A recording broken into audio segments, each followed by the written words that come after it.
భగవంతుడు ఏం చేసిండు అంటే, నాకు చదువు రాదు స్వామి, నాకు గొంతు దర్శనం ఇయ్యి, కంటి చూపు ఇయ్యి, మరి నాకు మైమతనం చూపి.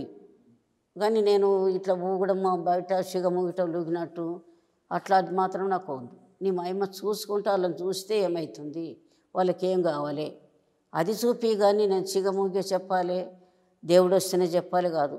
నువ్వు మాత్రం పక్కకుండు.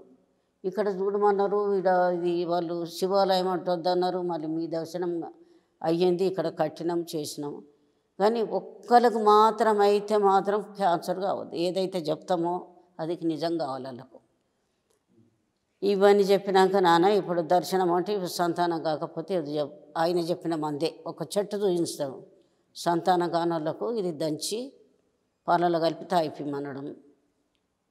ఇప్పుడు ఆడపిల్లలు ఉన్న వాళ్ళకు ఇది ప్రెగ్నెంట్ వచ్చినాక 3వ నెలల పుణ్యం వస్తే పుణ్యం నాడు పోయాలి, ఒక్కరోజు కొడుకులు వస్తారు. ఇవన్నీ ఇవి చెప్పిన మాట నాన్న. అవి సంతానం కొరకు. పెళ్ళిళ్ళు అయిన కొరకు ఇవి 5 చెట్లు పెట్టినావు కదా, ఏమైనా గాసారం జాలతలేదు అది జాలతలేదు అన్నట్టు జిల్లెడు చెట్టు పరిరక్షణలు. ఇంకా జర అతరబుతర అంటున్నారు పోతున్నారు అని పెళ్ళిళ్ళ కొరకు అంటుండ్రు. ఎవరు వస్తలేరు, ఎవరు చేసుకుంటలేరు అన్నోళ్ళకు కొబ్బరికాయ పూజ చెప్పిండు. ఇది మాత్రం ఇది భాషంగ స్థలంలో ఏదైనా బలమైన శనిబాని ఉంటే వృక్ష కళ్యాణం అని చెప్పాడు. ఇప్పుడు అది జరుగుతుంది అన్న మన తన అది జరుగుతుంది.